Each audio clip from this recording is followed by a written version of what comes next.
Hello friends, ఈరోజు comedy ఏంటంటే ride అనేది బుక్ చేశారు, వెళ్ళాను, పికప్ చేశాను, కూర్చున్నారు.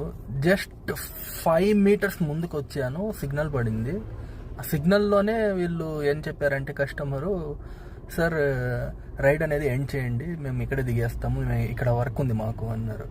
సరే నాకేముందని చెప్పి నేను రైడ్ అనేది ఎండ్ చేశాను. అక్కడ ఏం చూపింది మీరే, ఇలా కలెక్ట్ పేమెంట్ అంటే 150 అంటే అతను 150 నాకు పే చేసేసి వెళ్ళిపోయాడు. తర్వాత నేను రైడ్ ఎండ్ చేస్తా ఉంటే అది అవ్వట్లేదు, ఎందుకంటే అక్కడికక్కడే అది తీసుకోదు, డమ్మీ రైడ్ కింద వస్తుంది, ఫేక్ రైడ్ అని చెప్పి. సో ఏంటంటే నేను కొంచెం ఒక 1 కిలోమీటర్ ట్రావెల్ చేసి ఎండ్ చేస్తున్నాను. ఇప్పుడే చూడండి మీ ముందే, ఇప్పుడు ఎండ్ అయింది రైడ్ అనేది. సో అతను నాకు రూపీస్ ఊరికే ఇచ్చేసిపోయాడు, 150 రూపీస్. సో నాకు ట్రిప్ కూడా